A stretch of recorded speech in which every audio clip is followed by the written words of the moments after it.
어떤 사람들은 세상의 모든 소음이 차단된 그 순간, 비로소 숨을 쉽니다. 비가 추적추적 내리는 날, 혹은 유난히 바람이 차가운 날, 밖에서 긴 하루를 마치고 집으로 돌아오는 길을 한번 떠올려 보세요. 오랜만에 만난 친구들과의 대화는 분명 즐거웠습니다. 맛있는 음식을 먹고 서로의 근황을 나누고 소리내어 웃기도 했죠. 그 시간 자체가 싫었던 건 아닙니다. 하지만 돌아오는 버스 창가에 머리를 기대는 순간 설명할 수 없는 깊고 묵직한 피로감이 파도처럼 밀려옵니다. 마치 내 몸 안의 배터리가 1%만 남아서 붉은색으로 위태롭게 깜빡거리는 것 같기도 하고, 영혼의 에너지가 어딘가로 증발해버려 텅 빈 껍데기만 남은 것 같은 공허함이 느껴지기도 합니다. 버스 안의 안내방송 소리, 옆자리 사람의 통화 내용, 창밖으로 빠르게 스쳐 지나가는 화려한 네온사인 불빛마저도 조금은 버겁고 어지럽게 느껴집니다. 그저 빨리, 아주 빨리 그곳으로 가고 싶다는 간절한 생각뿐이죠. 나를 기다리는 유일한 안식처로 말입니다. 그리고 마침내 현관문을 열고 익숙한 내 방의 공기를 마시며 등 뒤로 도어락이 찰컥하고 잠기는 그 짧은 순간, 밖에서는 들리지 않던 시계 초침 소리가 규칙적으로 들려오고 내가 좋아하는 은은한 향기가 코끝을 스칠 때 비로소 내가 신고 있던 불편한 구두를 벗어던지듯 무거웠던 어깨가 내려가고 잔뜩 웅크리고 긴장했던 나의 조각들이 다시 제자리를 찾아 맞춰지는 것을 느낍니다. 살 것 같다. 이제야 내가 되었구나. 여러분에게 집은 어떤 의미인가요? 단순히 잠을 자고 밥을 먹는 물리적인 공간인가요? 아니면 세상의 거친 풍파와 시선으로부터 나를 지켜주는 유일한 방파제인가요? 세상은 끊임없이 우리에게 연결되기를 강요합니다. 잠시도 혼자 있는 것을 내버려 두지 않으려는 것처럼 보입니다. 주말이 지나고 월요일 아침이 되면 사람들은 습관처럼 묻습니다. 주말에 뭐 했어? 어디 갔었어? 누구 만났어? 그 질문 속에는 마치 주말이라면 응당 멋진 핫플레이스에 가서 새로운 경험을 하고 SNS에 올릴 만한 인증샷을 남겨야만 가치 있는 시간을 보낸 것이라는 무언의 압박이 담겨 있습니다. 그래서 가끔은 그냥 집에 있었어. 밀린 잠 자고, 책 읽고, 영화 보고, 그냥 멍하니 있었어. 라고 대답하는 내 목소리가 왠지 모르게 작아지기도 합니다. 화려한 소셜미디어 피드 속에 가득한 타인의 웃음과 활기찬 여행 사진들을 보며 조용히 침대에 누워있는 자신의 모습이 초라하거나 따분하게 느껴지기도 하죠. 나는 왜 남들처럼 에너지가 넘치지 않을까? 왜 나는 사람들을 만나는 게 이렇게 힘들까? 내가 너무 폐쇄적이거나 우울한 건 아닐까? 하고 스스로를 다그치기도 합니다. 하지만 오늘 저는 당신의 그 고요함에 대해, 당신이 본능적으로 선택한 그 고독에 대해 이야기하고 싶습니다. 결론부터 말씀드리자면 당신이 선택한 그 시간들은 결코 도피가 아닙니다. 게으름이나 무기력은 더더욱 아닙니다. 그것은 당신의 뇌가 가장 효율적으로, 가장 아름답게, 그리고 가장 나답게 작동하기 위해 스스로 찾아낸 평화의 방식입니다. 이것은 단순한 위로가 아닙니다. 외과학과 심리학, 그리고 인류의 역사가 증명하는 침묵의 가치이자 당신이라는 존재의 설대도에 관한 이야기입니다. 자, 이제 세상의 소란스러움은 잠시 문 밖으로 밀어두고 당신의 내면으로 깊은 여행을 떠나보겠습니다. 따뜻한 차 한 잔을 곁들이며 천천히 따라오셔도 좋습니다. 우리는 모두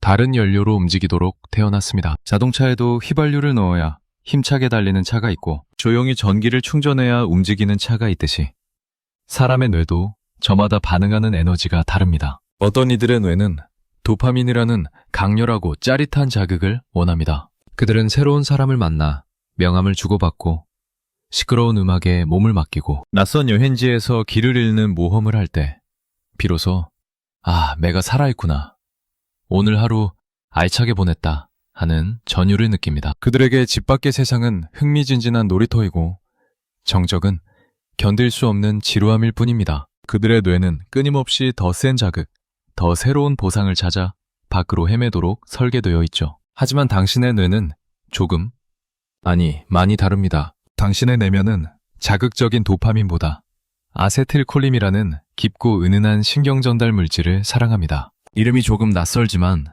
이렇게 생각해 보세요. 깊은 밤, 따뜻한 물이 담긴 욕조에 몸을 담갔을 때 퍼지는 기분 좋은 나른함. 복잡한 생각을 멈추고 창밖의 빗소리에 귀를 기울일 때 찾아오는 평온함. 좋아하는 책의 마지막 페이지를 덮을 때 가슴속으로 밀려오는 묵직한 감동. 이때 당신의 뇌를 가득 채우는 것이 바로 아세틸콜린입니다. 이것은 우리가 내면에 깊이 몰입할 때, 익숙하고 안전한 공간에서 사색할 때 분비되는 평화의 호르몬입니다. 당신에게 행복이란 밤하늘에 터지는 폭죽 같은 환희가 아니라 잔잔한 호수 위에 비치는 은은한 달빛 같은 안온함에 가깝습니다. 그렇기에 당신에게 과도한 외부 자극은 기쁨이 아닌 고통이 됩니다. 뇌과학에는 망상활성계라는 개념이 있습니다. 쉽게 말해 세상의 수많은 정보 중에서 무엇을 뇌 안으로 받아들이고 무엇을 무시할지 결정하는 문지기입니다. 연구에 따르면 매양적이고 고독을 즐기는 사람들의 뇌는 이 문지기의 필터 구멍이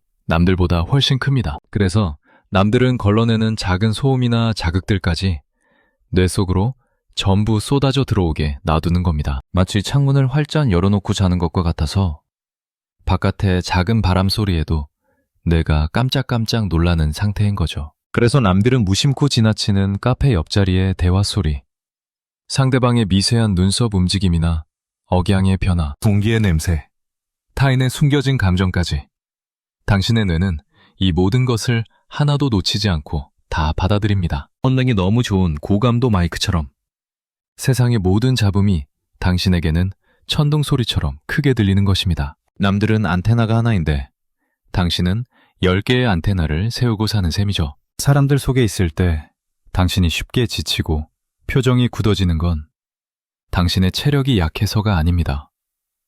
사회성이 부족해서도 아닙니다. 당신의 뇌가 남들보다 더 많은 것을 보고 더 많은 것을 듣고 더 많은 것을 느끼느라 이미 과부하가 걸렸기 때문입니다. 생물학적으로 에너지가 고갈된 상태인 거죠. 기가 빨린다는 말은 과학적인 사실입니다. 그러니 집으로 돌아와 문을 닫고 커튼을 치고 이불 속으로 들어가는 그 행위는 단순한 휴식이 아닙니다. 과열된 뇌의 엔진을 시키고 외부로부터 쏟아지는 자극의 홍수를 차단하여 다시 나를 돌보기 위한 가장 본능적이고 현명한 생존 전략인 것입니다. 사람들은 집에 있는 당신을 보며 심심하지 않아?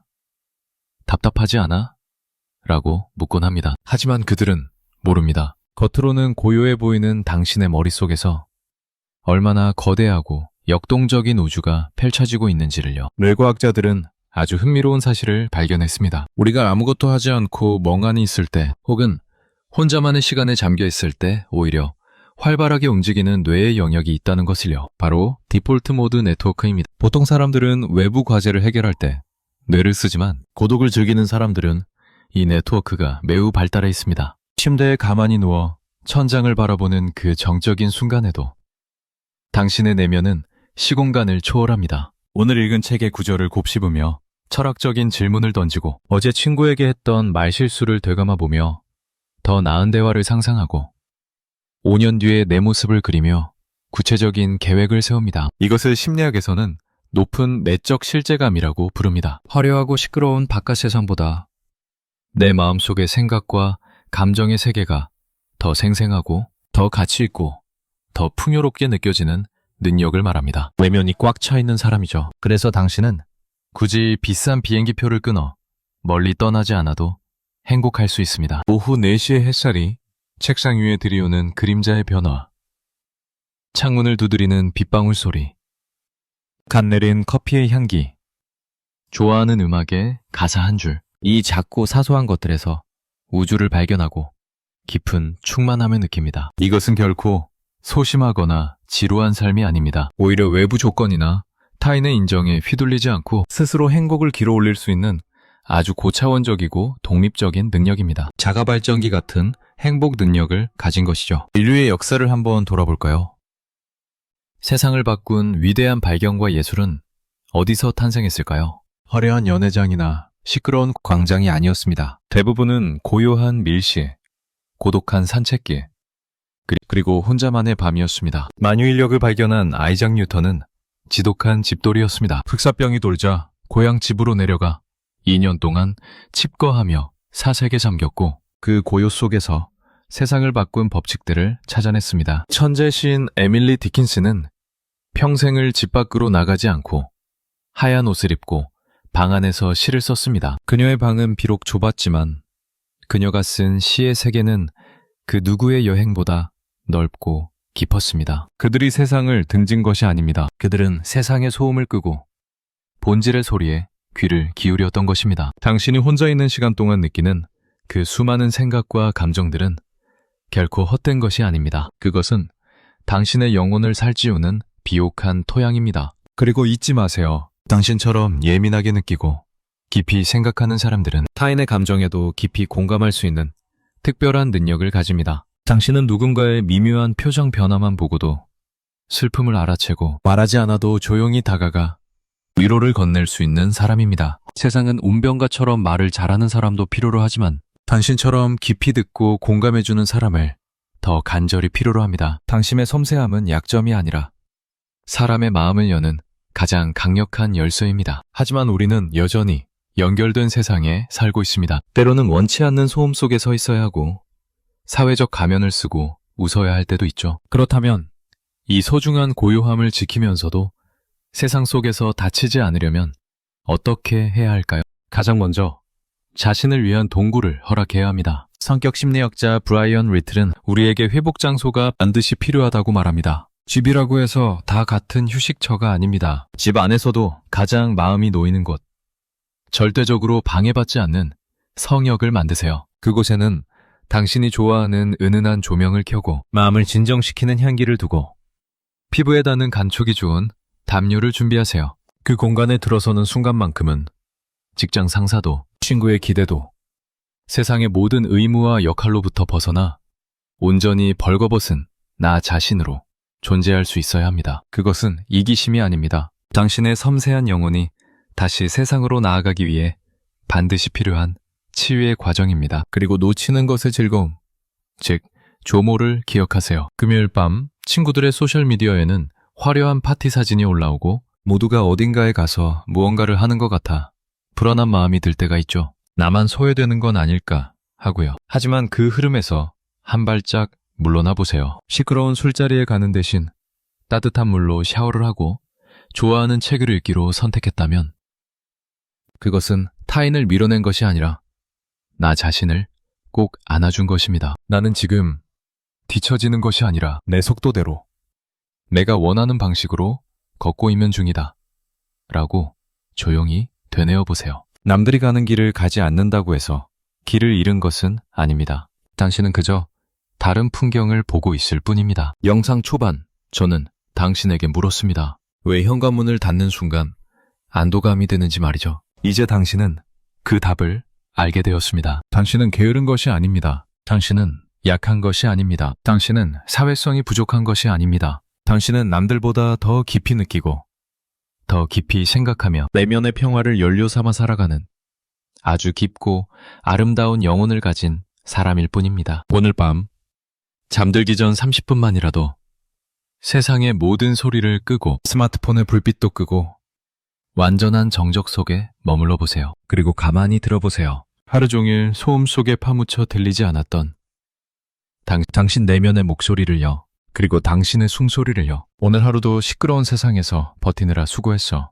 이제 아무것도 하지 않아도 괜찮아. 억지로 웃지 않아도 돼. 지금 이대로 충분해. 당신의 고요함은 틀린 것이 아니라 소란스러운 세상이 잃어버린 가장 아름다운 능력입니다. 부디 그 평온함을 잃지 마시길 바랍니다. 당신의 침묵이 당신을 지켜줄 것입니다. 오늘의 이야기가 당신의 밤을 조금 더 편안하고 따뜻하게 만들었기를 바랍니다. 지금까지 당신의 고요한 뇌를 응원하는 시간이었습니다. 감사합니다.